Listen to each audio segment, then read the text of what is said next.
नमस्कार दोस्तों, स्वागत है आप सभी का आज के मुख्य समाचार के इस वीडियो में। जी हाँ दोस्तों, मोदी सरकार की तरफ से बड़ी और महत्वपूर्ण खबर की अपडेट निकल कर आ रही है, जिसकी सटीक जानकारी हम आपको इस वीडियो में देंगे। बस आप इस वीडियो के साथ अंत तक बने रहें। लेकिन उससे पहले आपसे एक छोटी सी रिक्वेस्ट है कि मुझे इस वीडियो को बनाने में बहुत मेहनत लगती है, तो इस मेहनत के लिए वीडियो पर एक लाइक जरूर कीजिएगा। साथ ही वीडियो के नीचे दिए गए इस लाल बटन को दबाकर चैनल को सब्सक्राइब कीजिए और इस घंटी को भी दबाइए ताकि आपको दिन भर की बड़ी खबरों की जानकारी लगातार मिलती रहे। तो चलिए दोस्तों, एक एक करके सभी बड़ी खबरों के बारे में जान लेते हैं। तो दोस्तों, आज की पहली बड़ी खबर की अपडेट की बात करें तो चीन ने फिर चली गंदी चाल, सिक्किम से 200 किलोमीटर दूर एयरबेस को किया अपग्रेड, मिसाइल भी तैनात। जी हाँ, लद्दाख में जारी तनाव के बीच चीन लगातार तिब्बत में अपनी सेना की उपस्थिति को मजबूत कर रहा है। चीनी सेना ने सिक्किम बॉर्डर से 200 किलोमीटर से भी कम दूरी पर स्थित शिंगयोंग एयरबेस को अपग्रेड कर यहां नया मिलिट्री लॉजिस्टिक हब को स्थापित किया है।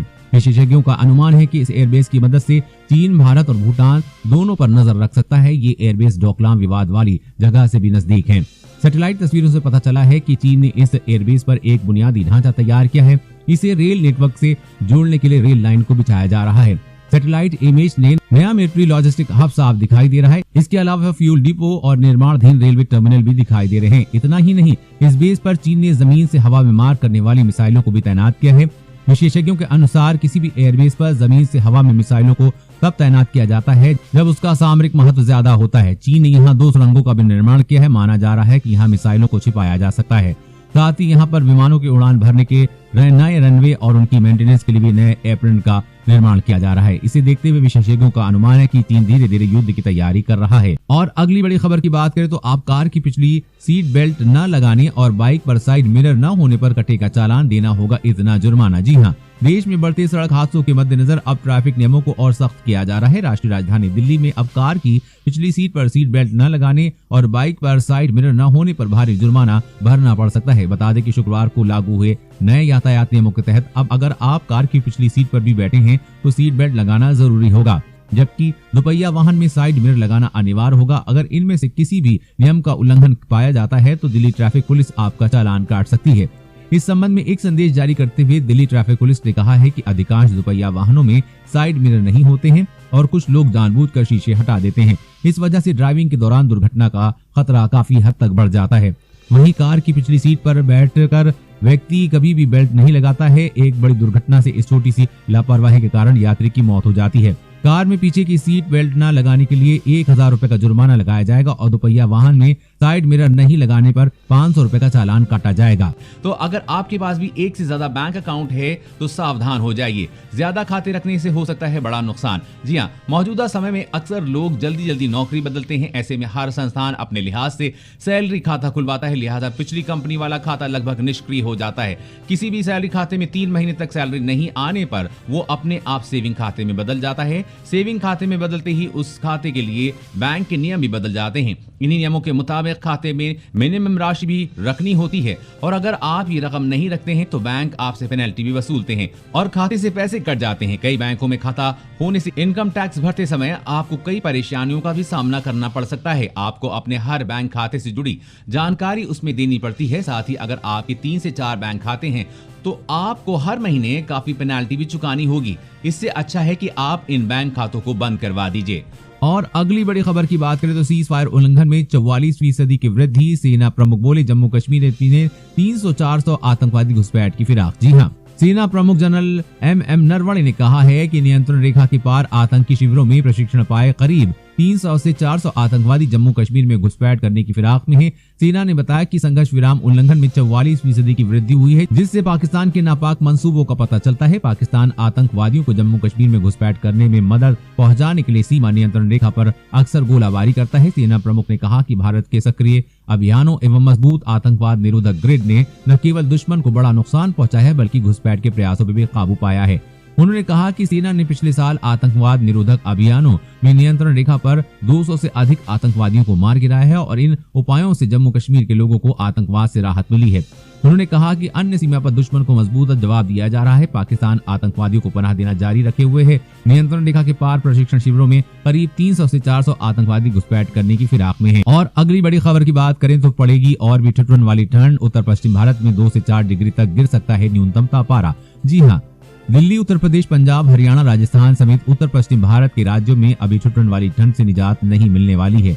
मौसम विभाग ने बताया कि अगले 2 दिनों के दौरान उत्तर पश्चिम राज्यों के ज्यादातर हिस्सों में न्यूनतम तापमान में 2 से 4 डिग्री सेल्सियस की गिरावट आ सकती है। विभाग ने कहा है कि उत्तर और उत्तर पश्चिम से आने वाली शुष्क हवाओं के प्रभाव के चलते न्यूनतम पारे में कमी आने की संभावना है। इसके चलते पंजाब, हरियाणा, चंडीगढ़, दिल्ली, उत्तर प्रदेश, उत्तर राजस्थान, उप हिमालय, पश्चिम बंगाल, सिक्किम और बिहार में अगले 3 दिनों तक बहुत घना कोहरा छाया रहेगा। साथ ही पंजाब, हरियाणा, चंडीगढ़, दिल्ली, उत्तर प्रदेश, राजस्थान और पूर्वी मध्य प्रदेश में अगले 2 दिनों के दौरान शीतलहर या बहुत अधिक शीतलहर चलने की संभावना है। पंजाब, हरियाणा, चंडीगढ़, दिल्ली, उत्तर प्रदेश और बिहार में अगले 2 से 3 दिन तक दिन में भी ठंड पड़ेगी। और अगली बड़ी खबर की बात करें तो पीएम मोदी का ऐलान, गांव के हर घर में पहुंचेगा हाई स्पीड इंटरनेट। जी हां, प्रधानमंत्री नरेंद्र मोदी ने भारत के सभी 6 लाख से ज्यादा गांवों में ऑप्टिकल फाइबर नेटवर्क पहुंचाने का ऐलान किया है। उन्होंने कहा है कि सभी 6 लाख से ज्यादा गांव में ऑप्टिकल फाइबर नेटवर्क पहुंचाया जाएगा। हमने तय किया है कि आने वाले 1000 दिन यानी कि 3 साल से कम समय में देश के सभी 6 लाख गांवों को तेज इंटरनेट सुविधा देने वाले ऑप्टिकल फाइबर नेटवर्क से जोड़ दिया जाएगा। इसके साथ ही सरकार जल्द ही नई साइबर सुरक्षा नीति भी लाएगी। जी हां दोस्तों, मोदी सरकार अब जल्द ही देश के सभी गांवों को हाई स्पीड इंटरनेट की सुविधा उपलब्ध कराएगी। और अगली बड़ी खबर की बात करें तो चीन को लगा बड़ा झटका। अमेरिका ने Xiaomi समेत इन 9 चीनी कंपनियों को किया ब्लैकलिस्ट, जाने वजह। जी हाँ, अमेरिकी सरकार ने चीन के खिलाफ बड़ा फैसला लेते हुए 9 कंपनियों को ब्लैकलिस्ट कर दिया है और जिन चाइनीज कंपनियों को ब्लैकलिस्ट में ऐड किया गया है उनमें दुनिया की तीसरी बड़ी स्मार्टफोन कंपनी Xiaomi और प्लेन बनाने वाली कंपनी Comac समेत 9 कंपनियां शामिल हैं। इस फैसले के बाद अमेरिकी इन्वेस्टर्स को इन कंपनियों में अपने निवेश से बाहर निकलना होगा, जिसके लिए निवेशकों को 11 नवंबर 2021 तक ऐसा करना होगा। इससे पहले अमेरिका चाइनीज कंपनी Huawei और ZTE के साथ भी ऐसा कर चुका है। Xiaomi के अलावा बैन होने वाली कंपनियों में चीन की प्लेन बनाने वाली कंपनी Comac, तेल प्रोडक्शन कंपनी CNOOC का भी नाम शामिल है। इन कंपनियों पर चीनी सेना के साथ सांठगांठ का आरोप लगाया गया है। अमेरिका ने वजह बताई है कि इन कंपनियों से राष्ट्र की सिक्योरिटी को खतरा है, इसके चलते इन कंपनियों पर बैन का फैसला लिया गया है। और अगली बड़ी खबर की बात करें तो अब घर तक शराब पहुंचाएगी सरकार, कर रही है बड़ी तैयारी। जी हां, मध्य प्रदेश में अब शराब भी ऑनलाइन बेची जाएगी। मध्य प्रदेश की सरकार शराब की ऑनलाइन बिक्री को मंजूरी देने की तैयारी में है। मध्य प्रदेश के वाणिज्य कर विभाग ने एक प्रस्ताव मुख्यमंत्री सचिवालय को भेजा है। वहां से मंजूरी मिलते ही प्रस्ताव कैबिनेट में लाया जाएगा। ऑनलाइन शराब की बिक्री कर सरकार अवैध कारोबार रोकना और रेवेन्यू बढ़ाना चाहती है। मध्य प्रदेश के आबकारी मंत्री जगदीश देवड़ा ने कहा है कि शराब की ऑनलाइन बिक्री पर सरकार विचार कर रही है। उन्होंने कहा कि इस पर फैसला मुख्यमंत्री को करना है। सरकार आबकारी नीति में कई बड़े बदलाव की तैयारी कर रही है ताकि सरकार इसके जरिए अपना आय बढ़ा सके और शराब के अवैध कारोबार को रोका जा सके। और अगली बड़ी खबर की बात करें तो लड़कियों की शादी की उम्र में होगा बदलाव, समीक्षा कर रही है मोदी सरकार, जल्द लेंगे बड़ा फैसला। जी हां, भारत सरकार लड़कियों के लिए शादी की न्यूनतम आयु पर फिर से विचार कर रही है। कहा जा रहा है कि अब लड़कियों की शादी की न्यूनतम उम्र 18 से बढ़कर 21 की जा सकती है। इससे लड़कियों के जीवन में कई बदलाव आएंगे। अपने भाषण में पीएम मोदी ने देश की बेटियों को भी सलाम किया है। इस दौरान पीएम मोदी ने कहा कि लड़कियों की शादी की उम्र को लेकर सरकार समीक्षा कर रही है। प्रधानमंत्री ने कहा कि लड़कियों की शादी की सही आयु क्या हो, इसलिए हमने कमेटी बनाई है। उसकी रिपोर्ट आते ही बेटियों की शादी की उम्र को लेकर भी उचित फैसले किए जाएंगे। लड़कियों की न्यूनतम उम्र सीमा के बदलाव करने के पीछे उद्देश्य मातृ मृत्यु दर में कमी लाना है। वैसे दोस्तों, सरकार को लड़कियों की शादी की उम्र में बदलाव करना चाहिए या नहीं, नीचे कमेंट करके बताइएगा। और अगली बड़ी खबर की बात करें तो चलती ट्रेन में यात्रियों को फिर से मिलेगा मनपसंद खाना। रेलवे ने ई कैटरिंग सर्विस शुरू करने की दी इजाजत। जी हाँ, कोरोना के संक्रमण को रोकने के लिए जब देशव्यापी लॉकडाउन लगाए गए थे तो ट्रेनें भी बंद कर दी गई थी। हालांकि धीरे धीरे ट्रेनें पटरी पर दौड़ने लगी हैं, लेकिन ट्रेन के भीतर मिलने वाली सुविधाओं से कमी कर दी गई है। स्वास्थ्य मंत्रालय द्वारा जारी गाइडलाइन को देखते हुए ट्रेनों में खाना बनाना, एसी बोगियों में कंबल, तकिया और चद्दर की सर्विस बंद कर दी गई है। अब भारतीय रेलवे ने ट्रेनों में ई केटरिंग सेवाओं को फिर से शुरू करने की अनुमति दे दी है। देश भर के चुनिंदा स्टेशनों पर ट्रेनों में भोजन वितरण की अनुमति दी जाएगी। स्थानीय अधिकारियों द्वारा जारी किए गए संचालन निर्देशों के अनुसार ही सर्विस फिर से शुरू की जाएगी। ये घोषणा रेल रेस्टोरों की सीईओ और संस्थापक मनीष चंद्रा द्वारा रेल मंत्रालय और IRCTC के अधिकारियों को ट्रेनों में ई केटरिंग सेवाओं की अनुमति देने के लिए लिखी गई चिट्ठी के बाद हुई है। अब जल्द ही ट्रेन में यात्रियों को फिर से मिलेगा मनपसंद खाना।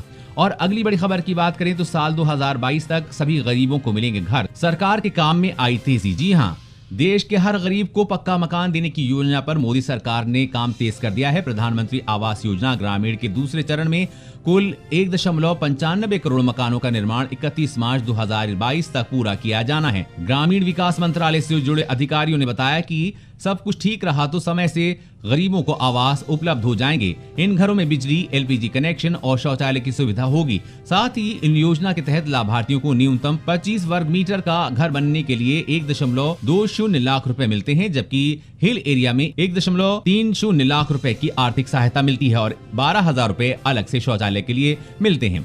दोस्तों, आज की खबरों में बस इतना ही। इसी तरह हर रोज काम की खबरें जानने के लिए आप हमेशा हमारे साथ जुड़े रहें। हमारे साथ जुड़ने के लिए वीडियो के नीचे दिए गए इस लाल बटन को दबाएं और साथ ही इस घंटी को भी दबाइए ताकि आपको हर खबर की सटीक जानकारी मिल सके। जय हिंद।